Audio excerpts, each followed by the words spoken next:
Hey guys, and welcome back to another video. Today I'm going to be going over my November reads. So what did I read in November? Not a whole lot, but a whole lot of goodness. So let's just go over it.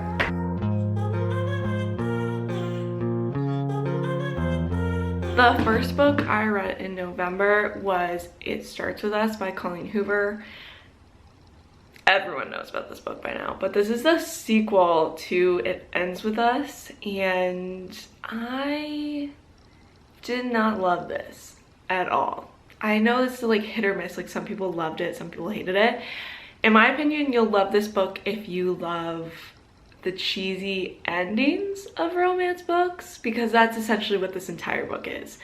But if you like the buildup of a romance, then this is not it. Like, I was really hoping that Colleen Hoover would take It Ends With Us and the sequel would be basically Atlas's POV, because we got it so much later that I think it would have worked. I know that sometimes having a different POV on the same situation isn't exciting if you read them back to back, but because like we were getting it so much further from when the It Ends With Us was released, I think it would have worked. And I'm just so curious about Atlas's POV on like their childhood specifically. Like, I would have loved to dive into their childhood like a little bit more deeper and get his POV on how he grew up, why he ended up in the house across from her, all of those kind of things. I would have liked a little bit more than this, because I just found this book like extremely cheesy and I just couldn't get into it as much. It just, I don't really care about the like prologue of a book, and this was essentially like an entire prologue of It Ends With Us. It was a fast read, but I could not care and would not recommend it.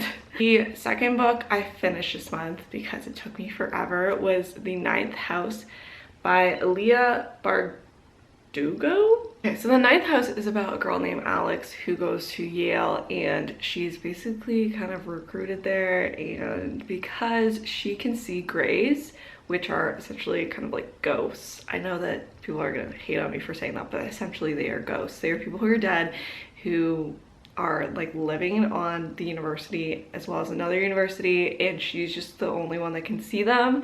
And the other people that are part of this society at the university that's like secret can't see grays, but they can like take this like potion-y thingy or medicine thingy that they can see grays.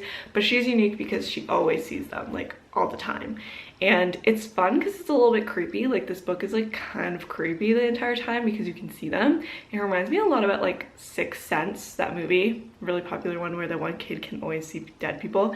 I don't know, it's kind of like that. It's okay, like it's a dark academia, and I appreciate the dark academia portion of it, like the university portion, and diving into this like secret society and the buildup of like how she got there. But once she's there and it, like, the plot starts to twist and it becomes more of like this dive into why this one girl is dead on campus, and it could potentially be because of the like society rival. I don't know, that part was getting pretty boring to me. And if I'm being honest too, I just feel like this book was kind of unnecessarily sophisticated writing. Like, I think it was really hard to follow along with, and that's what made it not enticing to continually pick up. Like, you can't just pick this up and kind of daydream while you're reading it. Like, you have to really focus because it's jumping from timeline to timeline, and then you're like jumping from like different plots of the story, and I don't know, I just didn't enjoy it. And I feel like part of me missed out on a plot. Like, I'm like, I finished it, I know what it is about, but part of me thinks like, am I missing the point here? Because I feel like I'm missing the point. I don't know. This is not my favorite dark academia. I know this is super hyped, and maybe just dark academia is not really my thing unless it's like all about the university culture. So it's fun. I think it gives like Stephen King vibe. And you know what's really funny is, as I'm talking about Stephen King, there's a cat just on my windowsill. Hi, cat. What the heckski are you doing? All right, well, let's continue. let's continue with the next book I read. So the next book I read was Breast and Eggs by Miyoko Kokami. I'm sorry, I'm saying that so wrong, but I loved this book. We follow two sisters in Japan who, one of them is kind of dealing with like body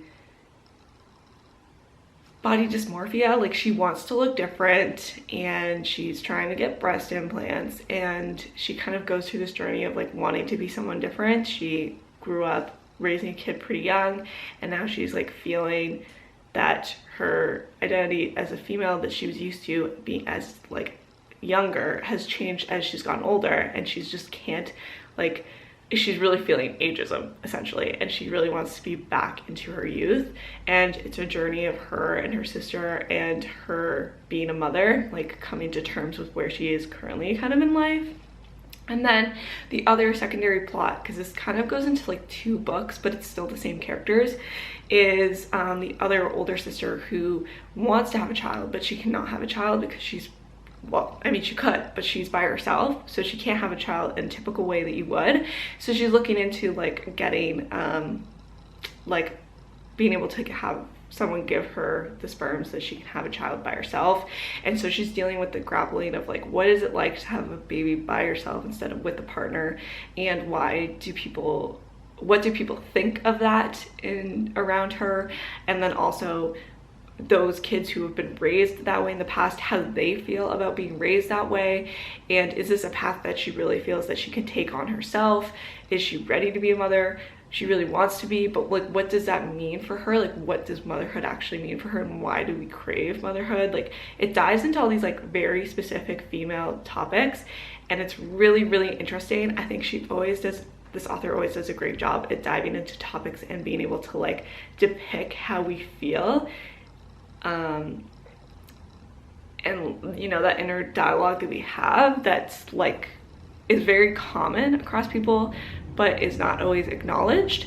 And so I find her books really fascinating because it's kind of a deep dive into inner thoughts of like a specific topic that we all share. And I mean, we share it across different countries. Like she's a Japanese author, but somehow here in Canada, US, we all like understand the same topic. So I think this is really fun and important read, and I could see this definitely becoming like a classic. It's kind of hard to put it into words, like specifically like what happens, because not a lot happens, but also so many deeper topics are discussed, and I loved it, so highly recommend. And then the last book I read in November was Mad Honey by Jodi Picoult. I love Jodi Picoult. She always hits so hard, and I gotta get up to terms with all of her books. Like I've read so many of her books, but the latest ones I've just kind of skipped on, but I came back to this one and I loved it so much. Mad Honey basically follows this mother who, her son's girlfriend dies and he's been framed as the murderer, and she herself was in a toxic relationship with her husband, and they went into a divorce, and she feels that her son may have grasped onto some of the abusiveness that her husband has. So she's trying to grapple with the idea, like, did my son do this or did he not? Like she could kind of see it because of how he potentially could have, you know, grasped onto his father's like personality, but she also is coming like to terms with, no, I should really trust my son. This is my son. Why do I feel like automatically this could be a potential? So we're following along with the case, and following along with like the jury on whether or not you think the kid is guilty or not, and it's so fun. I love any time that you're like actually in the, you know, part of the law and part of being the back and forth. My only kind of with this was that I don't think necessarily all of the terms that were used in the court of law were legit. Like they just didn't seem necessarily mature in the way that you would typically talk when you're in law, so I think that could have been a little bit more fine-tuned.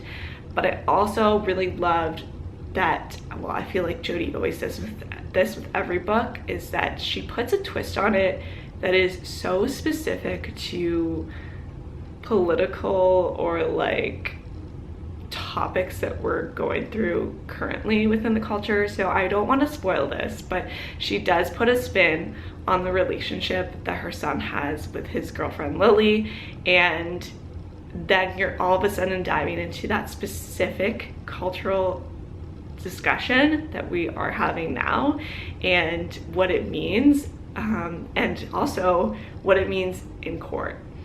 Again, I really don't want to spoil this, but like it profoundly changes the case. And it also, it's interesting because now you're having like the jury and also the mother decide and dive into like an understanding of who Lily was. So that's as much as I can go without diving too deep into it. But I just love that about Jodi, is like you think it's just gonna be a book that will just kind of graze the surface of like normal topics, and then all of a sudden bang, she like hits you with this like culture shock that you know, question what you yourself also think. So yes, that's all the books I read in November. I had some hits, some misses, but it was a good month overall, and I'm excited for December here to finish off the year and have our end of the year wrap up, so we can discuss my favorite books. But thanks so much for watching, and I'll see you guys on the next one. Bye.